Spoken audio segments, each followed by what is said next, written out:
Hace 40 años, la población estaba a punto de cambiar la historia de Armero para siempre. Fue en la noche del 13 de noviembre cuando la tierra empezó a rugir por la fuerza de una avalancha que terminó sepultando a toda una población de 30.000 habitantes. Sin duda, fue la tragedia más grande de la historia de nuestro país e incluso del continente.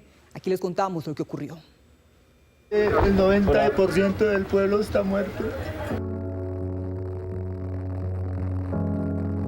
Espantoso, espantoso, horrible, y no decía nada que no haya peligro. A las 6 de la mañana, con la primera luz del amanecer, quedó ante la vista de Colombia y el mundo la catástrofe en Armero.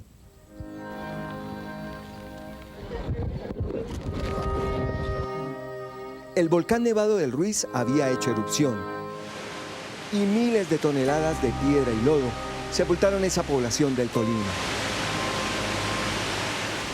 Un gran río de dolor dejó a su furioso paso más de 23.000 víctimas, entre muertos y desaparecidos. Sin embargo, miles más luchaban en ese mismo momento por salvar sus vidas y la de sus familiares. Mi mamita, mi niña, ay, mi niña, señores, mi hermana, no sé nada de ella. Saliendo de esos ríos de muerte con la esperanza de vivir. Ellos, como podían, se aferraban a la existencia, representada en esas cuerdas que les lanzaban para arrancarlos de la tragedia. Sus voces se confundían en ese desespero por saber de los suyos. Completamente destruido el pueblo. ¿Totalmente? No quedó sino una parte del cementerio. Una mujer ¿Y qué pasó con ella? perdió. Los sobrevivientes tenían en su cuerpo el lodo y la piel fundidos. La ropa que tenían cuando se presentó la avalancha apenas los cubría. Eran horas vitales para buscar más personas con vida. Ábranlo más, no lo cierren tanto. No abierto, no lo cierren tanto. A las 11:30 de la noche se oyó una bulla y todo el mundo arrancó a correr. Uno nos subimos en un camión y nos cogió en la carretera y nos volteó y nos arrastró como 10 cuadras. Nos tapaba, nos sacaba, bueno. ¿Usted cómo hizo para salvarse? Mi Dios me ayudó porque yo estaba debajo de todo ese lodo y aparecí encima de una casa y después esa casa se cayó. Hacia las 10 de la mañana, en medio de los cultivos, también comenzó a renacer la vida. Sí. Esta señora lloraba desconsolada al salir y escapar de los ríos de lodo. Un compañero en esa lucha por la vida explicaba cómo había ocurrido todo. Faltaba por ahí un cuarto para las 11. Se vino,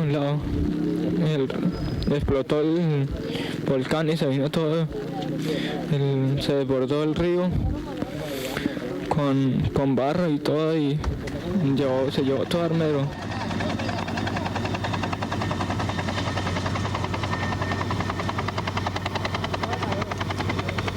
Hacia el mediodía, la lucha por la vida continuaba sin descanso.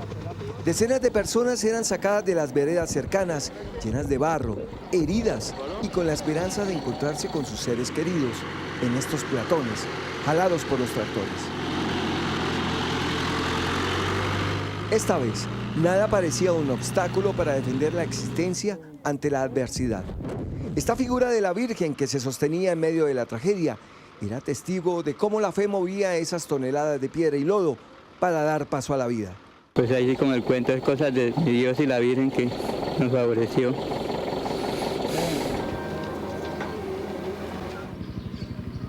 Los socorristas y los voluntarios tampoco paraban en ese intento por llegar a los sitios a los que nadie podía acceder por los miles de metros cúbicos de barro y muerte. ¡La Manila!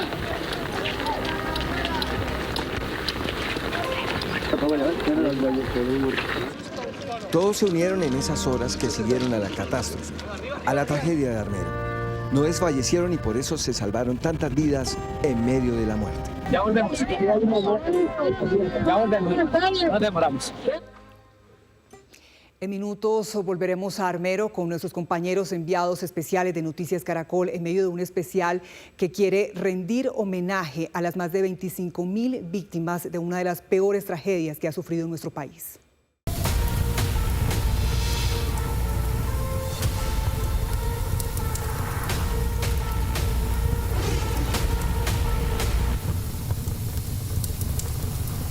Son las 7:04 de la mañana.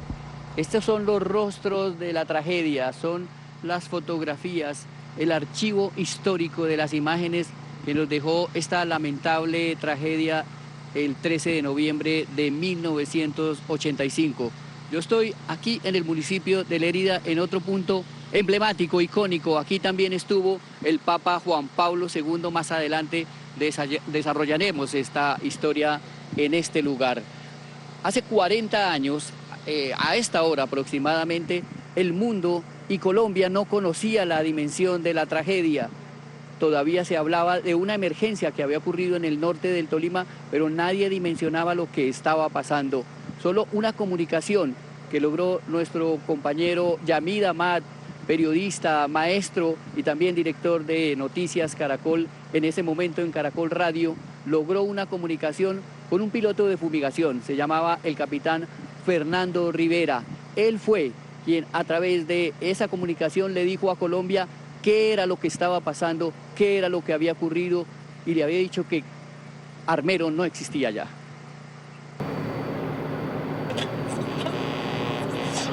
El señor Rivera en una avioneta de fumigación sobrevoló Armero. Y la información suya, señor Rivera, ¿cuál es? Siga base 6. Pues que Armero quedó arrasado en casi el 100% quedó arrasado Armero. Sí, ¿a qué horas tuvo usted la visión sobre Armero? Más o menos a las 6 de la mañana. ¿Qué tipo de descripción podría hacer sobre lo que observó? Puedes describir lo que pasó, siga. Vea, es decir, eso quedó, todo lo borró casas, borró todo. Sí, es decir, desapareció todo el mundo. Yo creo que habrán ni un 5% estará con vida de lo que era Armero. Pero usted podría hablar de cuántas personas muertas. Vea, ¿sabe qué, Jorge? La mejor forma es que averigüen cuántos habitantes tenía Armero y de ahí saquen la cuenta de que no hay siquiera un 2% de los habitantes sobrevivientes, del resto casi todos murieron. ¿Qué otra zona, aparte de Armero, pudo sobrevolar el piloto y observar que está afectada como consecuencia del deslizamiento o del hielo que provocó la explosión en el cráter Arena? Que si pudo sobrevolar otra zona de emergencia, siga. Correcto, yo ahorita voy a sobrevolar otra zona porque es decir, todo lo que era la hacienda del Puente, que prácticamente viene de acá, de Armero, que va prácticamente hasta el Magdalena, eso está todo en un lodazal. Es dantesca la vista, nunca me imaginé esa cosa. Y hay unas personas, alcancé a unas personas más arriba, ya hacia el lado de la serranía ya, un muro que ahí hay como unas 4 personas que estaban en una azotea, pero no es más, no sé, creo que sí, lógico que hay sobrevivientes ahí, pero no sé cuántas personas.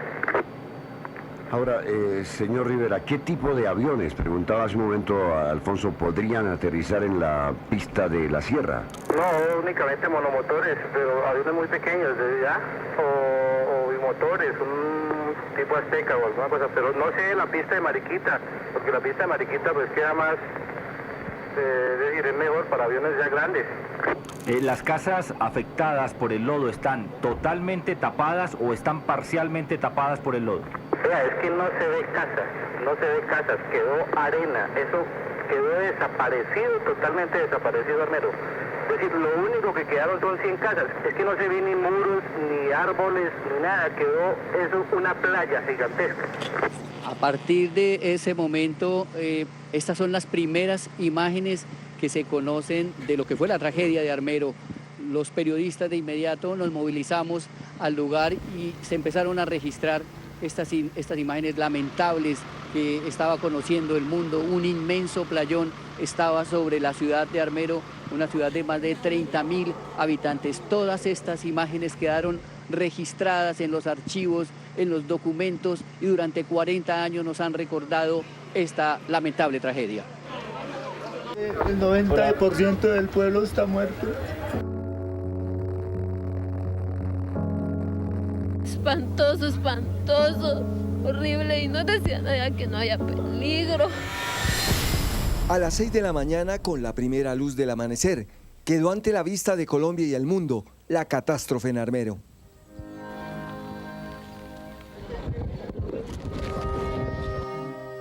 El volcán Nevado del Ruiz había hecho erupción y miles de toneladas de piedra y lodo sepultaron esa población del Tolima. Un gran río de dolor dejó a su furioso paso más de 23.000 víctimas, entre muertos y desaparecidos. Sin embargo, miles más luchaban en ese mismo momento por salvar sus vidas y la de sus familiares. Mi mamita, mi niña, ay, mi niña, señores, mi hermana, no sé nada de ella. Saliendo de esos ríos de muerte con la esperanza de vivir. Ellos, como podían, se aferraban a la existencia, representada en esas cuerdas que les lanzaban para arrancarlos de la tragedia. Sus voces se confundían en ese desespero por saber de los suyos. Completamente destruido el pueblo. ¿Totalmente? No quedó sino una parte del cementerio. Una mujer ¿Y qué pasó con ella? perdió. Los sobrevivientes tenían en su cuerpo el lodo y la piel fundidos. La ropa que tenían cuando se presentó la avalancha apenas los cubría. Eran horas vitales para buscar más personas con vida. Ábranlo más, no lo cierren tanto. No es abierto, no lo cierren tanto. Cuando a las 11:30 de la noche se oyó una bulla y todo el mundo arrancó a correr. Uno nos subimos en un camión y nos cogió en la carretera y nos volteó y nos arrastró como 10 cuadras. Nos tapaban, nos sacaba, bueno. ¿Usted cómo hizo para salvarse?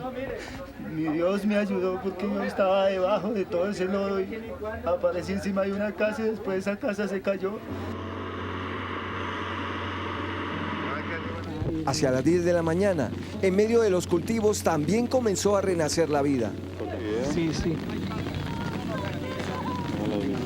Esta señora lloraba desconsolada al salir y escapar de los ríos de lodo. Un compañero en esa lucha por la vida explicaba cómo había ocurrido todo. Faltaba para ir un cuarto para las 11. Se vino, explotó el volcán y se vino todo. Se desbordó el río con barro y todo y se llevó todo Armero.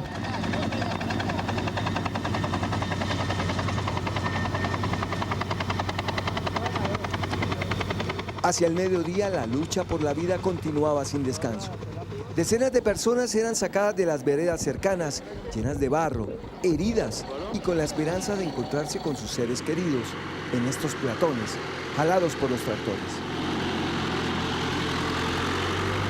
Esta vez, nada parecía un obstáculo para defender la existencia ante la adversidad. Esta figura de la Virgen que se sostenía en medio de la tragedia era testigo de cómo la fe movía esas toneladas de piedra y lodo para dar paso a la vida. Pues ahí sí, como el cuento, es cosas de Dios y la Virgen que nos favoreció.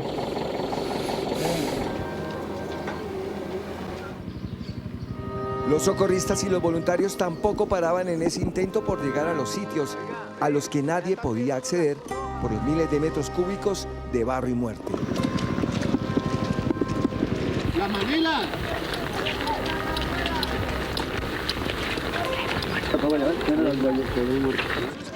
Todos se unieron en esas horas que siguieron a la catástrofe, a la tragedia de Armero. No desfallecieron y por eso se salvaron tantas vidas en medio de la muerte. Ya volvemos.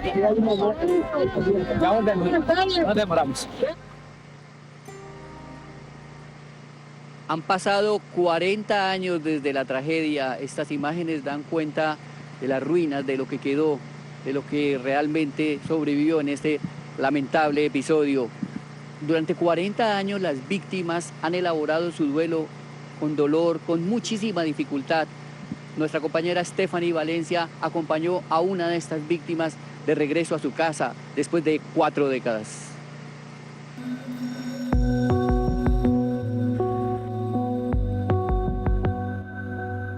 La última vez que Sari estuvo en este lugar tenía 24 años y desde entonces carga con el peso de un duelo no resuelto. 4 décadas después de la tragedia, se armó de valor para por primera vez en esos 40 años volver a Armero para hacerle frente al dolor que le ha carcomido el alma. Ha sido muy duro, estoy reviviendo todas estas calles que uno recorrió. La gente que se perdió, que murió. Quiero que sepan que a nosotros, los sobrevivientes de Armero, nunca nos hicieron un tratamiento psicológico. Yo aún no hoy me estoy reviviendo y es muy duro saber todos los compañeros que murieron. Saber esa noche, recordar ese sonido tan terrible. Mi hija Natalia quiso que hoy viniéramos y le comentara de su pueblo. Ella tenía 1 año. No me he atrevido a ir hasta el lugar donde era mi casa, a pesar que mi nieta me está diciendo, quiero ir. Estoy congestionada. Entre las ruinas y la desolación hay 3 generaciones que se unieron para, a través de la memoria, comenzar a soltar el dolor, empezando por recordar el traumático momento en que sintieron la muerte tan cerca. Atravesamos y vimos la inmensidad que venía sobre nosotros. Mi esposo apagó el carro. Dijo, nos morimos, nos morimos. Yo le dije, no, vámonos. Volvió a prender el carro y seguimos. Mi esposo le brincaba la carne, así, y no podía estarse quieto. Él brincaba en las puntas de los pies. Yo lo tuve duro. ¿Del dolor, del ardor? No, un ataque de nervios. Yo lo cogía así y el cuerpo, los músculos le estiraban. Y yo le decía no, y él decía no, nos vamos a morir. Yo decía cálmese, ya estamos en Guayabal. La señora que me crió, Hermilda, nos puso un chiro acá porque era así, una cosa terrible. Eso es una cosa indescriptible. Nadie sabe, solamente los que vivimos sabemos qué es eso. Y de ahí mi resistencia a venir a vivir esto que estoy haciendo hoy, esta catarsis. Ese proceso que 40 años no he hecho. Y lo estoy haciendo porque creo que lo necesito. Creo que necesito desahogarme. No es fácil. O sea, este tema de esta tragedia es un tema... No es fácil decirlo. Y tampoco es fácil asimilarlo a pesar de mi edad, no lo asimilo. Saber que tú naciste acá, pero no conoces nada. O sea, ni te alcanzas a imaginar cómo era esto. Entonces es duro. Es duro aún ver las secuelas de mi mamá en un temblor y que entra en pánico. La describo a ella como una persona fuerte, decidida, que superó algo que no todo el mundo lo supera. Conozco gente que me cuenta que lo perdió todo y después cogieron un revólver y se mataron. Después de la entrevista, Sari se llenó de coraje y decidió ir a buscar la que fue su casa y terminar el duelo. ¿Esto era qué? ¿Un barrio? Esta era una calle, sí, claro, y el barrio se llamaba El Tívoli.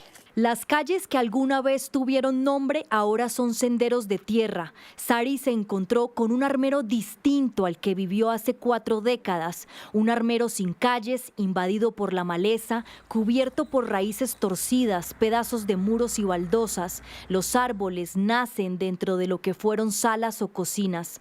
Con mucho respeto nos permitió acompañarla en su momento íntimo, con ayuda del profe Freddy, también sobreviviente y quien, pese a que ya no hay esquinas, sino solo maraña, ubica perfectamente las direcciones de esa época. Acá era mi casa, era la segunda después de la esquina. El frente era por la cerca. Así. No hay nada, hay un árbol. Lo veo piedra. mira árboles, no veo nada más. No hay nada, mi vida. Ni el piso ni nada. Pero tenemos tristeza. No hay nada.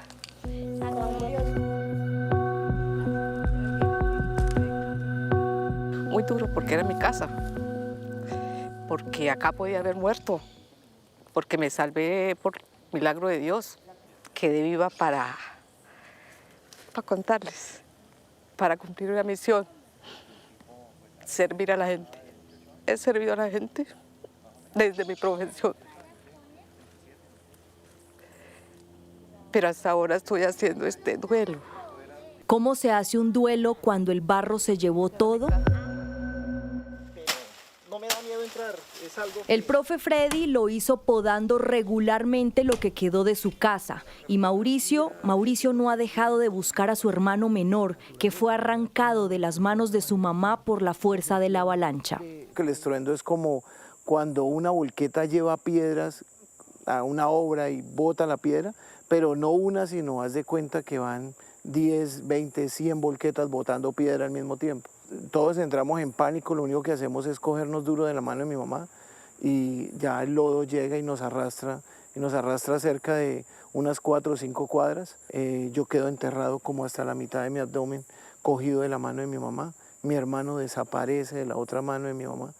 Ella empieza a gritar y a buscarlo, ella solo queda con un tronco sobre sus piernas y empieza a buscarlo, a dar vueltas, a llamarlo. Esa noche la escucho a mi mamá rezar por ahí como unos 1000 rosarios, ella los empezaba y la gente le contestaba. Tenía 6 años entonces y dice que junto a su mamá aprendieron a respirar con un hueco en el pecho, el hueco de la ausencia, pero también el de la culpa.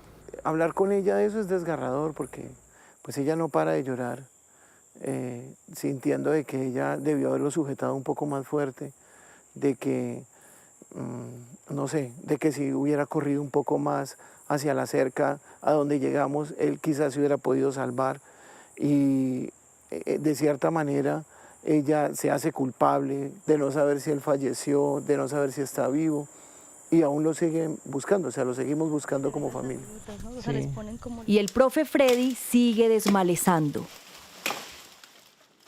Tiene claro que no viene a buscar nada ni a nadie, sino a dejar que su alma se acomode. Es su terapia, como también lo es enseñar. Dice que cada clase de historia que da es una forma de rescatar a sus alumnos y a él mismo del olvido.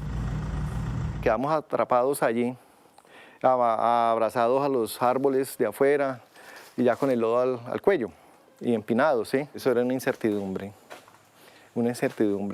El corrernos para un lado, porque venía también del otro lado, también venía agua y venía también lodo, iba bajando, entonces no sabíamos y no había luz, no veíamos y llovía, solo que Dios dijo que no siguiera más, donde la avalancha siga y el nivel suba 10, 15 centímetros, pues nos ahogamos. Aunque la vegetación intenta tragarse la historia, Freddy está empeñado en mantener vivo el recuerdo que aún se respira entre estos muros. Han transcurrido muchos años y muchos gobiernos, ¿cierto?, de muchas ideologías políticas y ninguno lo ha podido reconstruir. Lo que hizo fue crear asentamientos en diferentes lugares de Colombia. ¿Y les hubiera ayudado en ese duelo poder estar juntos? Sí, claro. Ya a los hijos de esos armeritas no les interesa Armero, ni los nietos. Ya eso se va olvidando para las nuevas generaciones y ya estamos en extinción. Eso es lo difícil. Entonces ese legado se va a perder. Armero no existe y sin embargo sigue ahí, sin calles pero con raíces. No muere del todo mientras alguien lo nombre, mientras exista una madre que busca a su hijo, mientras un profesor enseñe a no olvidar y mientras haya generaciones que se atrevan a recordar y contar la historia. Días previos a la tragedia en Armero se hablaba era de una inundación por el represamiento del río en un sitio conocido como El Sirpe. Allí había una inmensa roca que estaba represando las aguas del río Lagunilla. El tiempo lamentablemente nos demostró que lo que venía era una inmensa avalancha. La historia de esta piedra que todavía yace en las ruinas la cuenta Stephanie Valencia. Estamos muy cerca de lo que era la plaza de mercado y una de las cosas que más generó conmoción en el antiguo Armero durante la tragedia fue la llegada de esta enorme roca hasta este punto. Mide aproximadamente unos 7 metros, pesa más o menos unas 200 toneladas. ¿Cómo llegó esa enorme roca hasta aquí, profe? Esta roca no viene del volcán, no viene del cráter, sino que esta roca estaba en el cañón del río Lagunillas, a unos 15 kilómetros aguas arriba de Armero. Así que el flujo la trae a cerca de 40 kilómetros por hora, que sumado al peso, pues genera también esa posibilidad de arrasar, de dañar viviendas, edificaciones, cualquier tipo de infraestructura humana. Y además nos recuerda que estos flujos tienen esa característica de que grandes bloques pueden flotar sobre él, aumentando esa capacidad de daño. ¿Cómo es que una roca tan pesada puede moverse a esa velocidad y llegar hasta este punto? ¿No creería uno que podría estancarse fácilmente en cualquier parte del río? Sí, pero los lahares, los flujos en general, se retroalimentan de eventos anteriores, y lo que tenemos acá es que había habido deslizamientos, incluso hubo un represamiento a cerca de 15 kilómetros, el Sirpe, aguas arriba de Armero, y el lahar bajó y se retroalimentó tanto con el agua represada como con estos grandes bloques que armaban la represa. Lo que ustedes están viendo en este momento es el cañón del río Lagunilla. Para que ustedes tengan una idea de qué fue lo que pasó, la avalancha en 1985 baja desde el volcán, desde el sector oriental del cráter Arenas, y se viene por todo el cañón. Este cañón conduce a la población de Armero. Esta erupción ya se había presentado ya dos veces, ya se había presentado este evento volcánico en la zona. Eso es lo que estamos viendo, la forma como llegó la avalancha aquí a la población de Armero. Estamos nosotros en otro punto icónico en la región, en el norte del Tolima. Estamos ubicados en el municipio de Lérida. Lérida fue muy importante porque fue el principal receptor de los damnificados de la tragedia de Armero. Aquí llegó un número muy grande y aquí se estableció. De hecho, la colonia más grande de armeritas está aquí en la ciudad de Lérida. Lérida ha cambiado desde entonces su arquitectura en virtud de todas las ayudas internacionales. Aquí tenemos el barrio venezolano, tenemos el barrio alemán, el barrio suizo. Se marca justamente por eso. La obra del padre, el sacerdote eudista Rafael García Herreros, también ha sido muy importante desde el momento en que, posterior a la tragedia, se empiezan a hacer todas las recolecciones de dinero para un desarrollo no solamente urbanístico, sino pedagógico. Aquí está Uniminuto. Nosotros en este momento estamos ubicados en los predios de Uniminuto, que justamente es donde llegó el Papa, y yo estoy aquí acompañado de la rectora de esta institución, doctora Carolina. Buenos días. Bueno, muy buenos días para todos, para quienes nos sintonizan en esta mañana, y claro que sí, Uniminuto y la Corporación Minuto de Dios siempre haciendo obras, siempre transformando territorio, y después de la tragedia de Armero nos dimos a la tarea de seguir haciéndolo. Tenemos acá por la Corporación Minuto de Dios un barrio también, y en 1998, luego de tantos esfuerzos, logramos consolidar lo que hoy es Uniminuto en su centro universitario Lérida, que hace parte de una rectoría también de todo el sistema Uniminuto. Hemos transformado la vida de muchas personas, hemos transformado la vida de armeritas que estuvieron y que hicieron vida y que hacen territorio con nosotros y que construyen país. Bueno, es un centro educativo muy importante. ¿Cuántos alumnos, digamos, se ven beneficiados por este centro educativo? A lo largo de los 28 años que tiene este centro universitario hemos beneficiado más de 2.000 estudiantes, jóvenes, adultos, en toda la Rectoría Centro Sur más de 10.000 y en todo el sistema Uniminuto más de 100.000 estudiantes que lo estamos haciendo. Como rectora de Centro Sur tengo la posibilidad de venir y precisamente hoy, conmemorando estos 40 años, estar también en un monumento en donde estuvo San Juan Pablo II, en donde nos estuvo acompañando, un monumento único que como universidad tenemos, que como institución tenemos y que hace parte de nuestros valores misionales, que tanto el padre Rafael García Herreros como nuestros rectores, nuestras autoridades han hecho que nosotros lo vivamos, lo sintamos y sigamos cambiando país, sigamos cambiando territorio. Bueno, son eventos muy importantes como el que vivimos ayer en la ciudad de Honda, con la preservación de la memoria, las barcas que enviaron sus madres, los niños desaparecidos de Armero, en un acto simbólico realmente muy bello. Ayer en la tarde las señoras se dieron cita justamente a orillas del río Gualí y pusieron unas barquitas que tenían el nombre de los niños en un mástil, tenían la fotografía. Esa es una obra muy importante de recordación, de un ejercicio de memoria histórica el que se vio ayer en la población de Honda. Bueno, son muchas historias las que estamos contando en este desplazamiento. Hoy, en el 13 de noviembre, la conmemoración siempre importante de lo que ocurrió aquí en la población de Armero. Nosotros tendremos más información en nuestras distintas emisiones.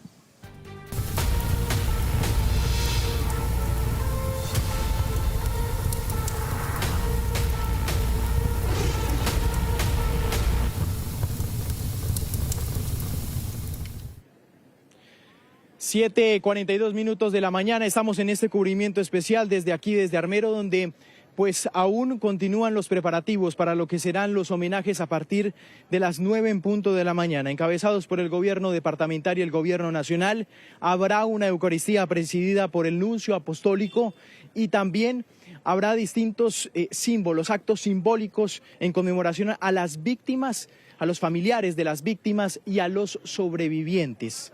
Va a haber un hecho muy importante hoy. Se va a entregar un libro, es el libro rojo, al Archivo General de la Nación. ¿Qué es el libro rojo?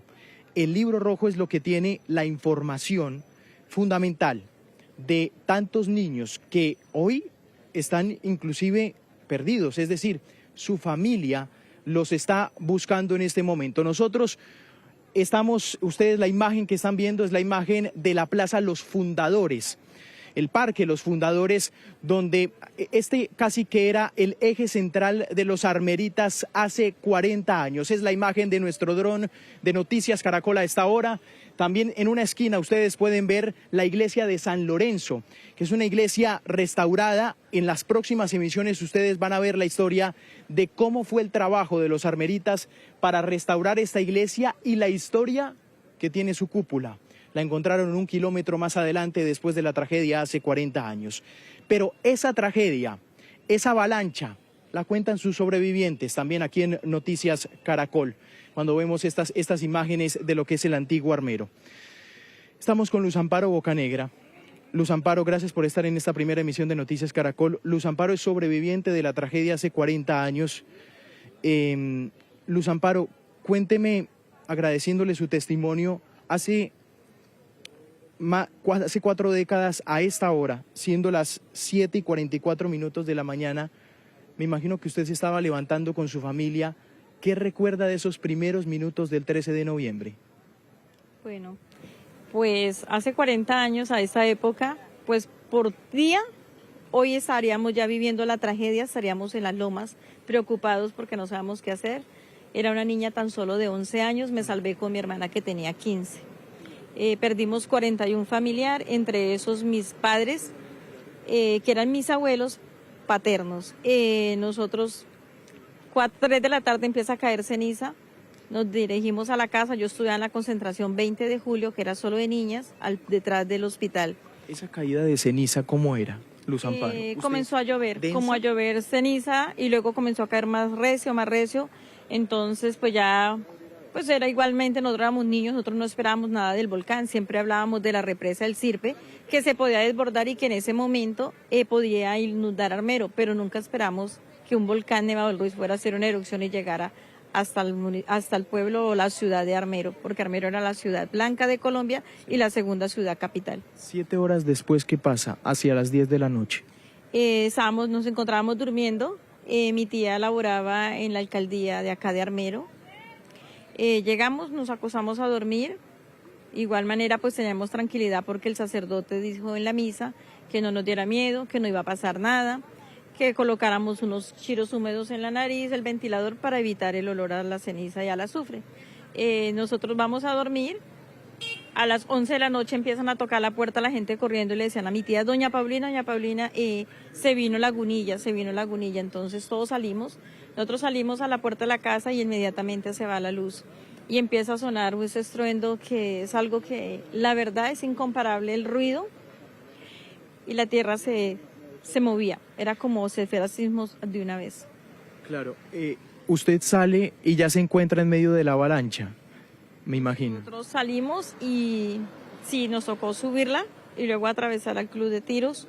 Cuando íbamos llegando a la mitad de la loma, la avalancha pasa y me arropa medio cuerpo, en lo cual mi hermana me sostiene desde arriba para no dejarme llevar, y esperamos unos minuticos, pasa, y yo quedo ahí, mi hermana me jala, me saca, pues lógicamente la pierna pues tengo un poquito de quemaduras y tenía como un hueco en la ¿Tiene esas secuelas?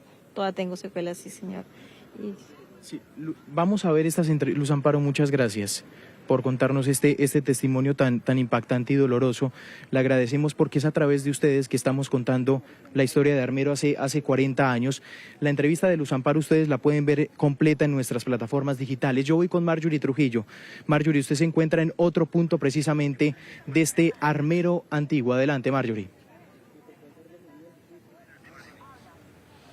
Juan, sí señor, mire, y continuamos aquí porque lo más importante para nosotros es darle la voz a los sobrevivientes, a los armeritas, a las personas que llevan a este pueblo que ya físicamente no está, pero está en su corazón, está en su alma y está en su mente. En este momento, en el lugar donde yo me encuentro, estaban las cafeterías, el comercio de Armero. Por esta zona estaba la heladería Chips, que era muy famosa porque traían a los niños a comerse su heladito, los papás se tomaban su tintico.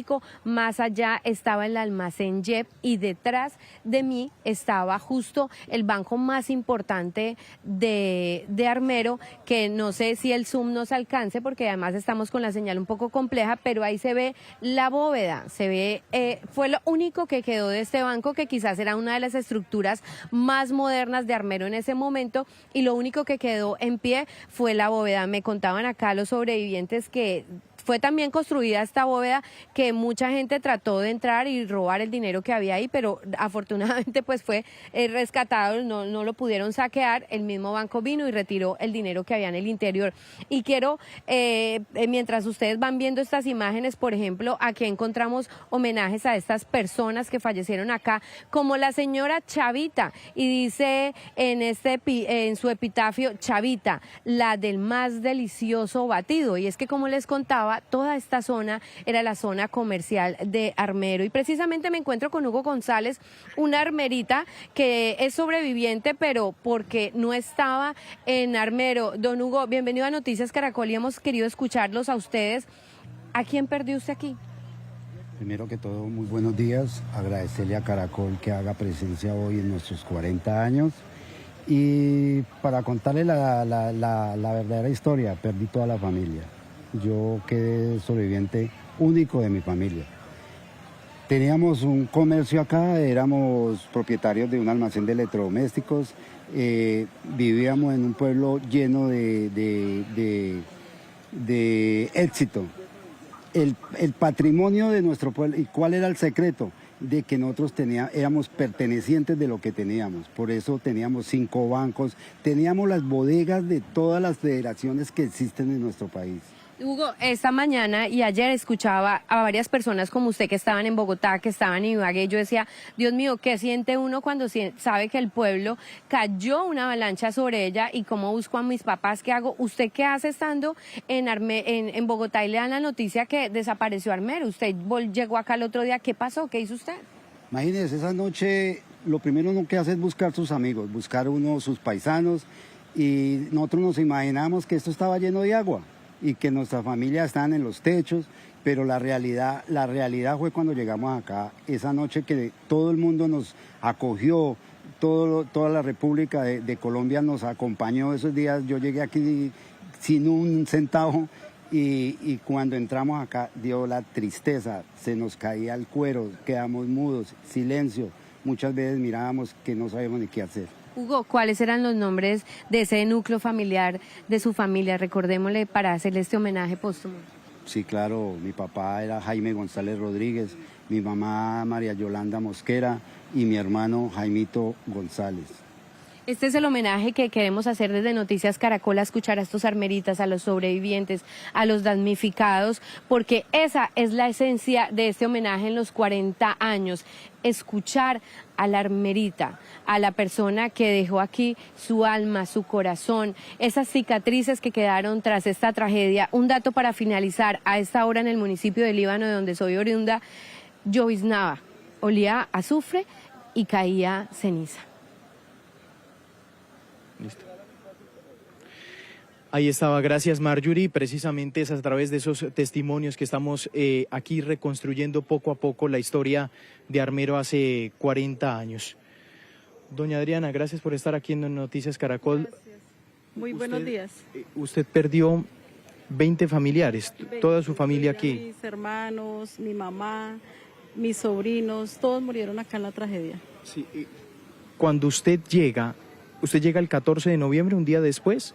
Yo estaba antes, estaba acá, sino que por una cita médica había salido para Bogotá como 6 días antes, cuando estaban en la toma del Palacio. Es más, mi mamá ese día, cuando nosotros llegamos a Bogotá, me llamó y me dijo: mami, tenga cuidado porque están en lo de la toma del Palacio. Yo le dije: no, madre, tranquila, que yo estoy lejos.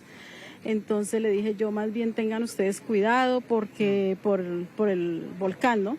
Había mucha ceniza y todo, y ellas me dijeron: no, acá las autoridades dijeron que no iba a pasar nada, que solamente se iba a inundar lo que... sí, pero no va a pasar, o sea, como todo tranquilo. Los rescates, cuando usted llega y dimensiona la tragedia, doña Adriana, ¿cómo fueron?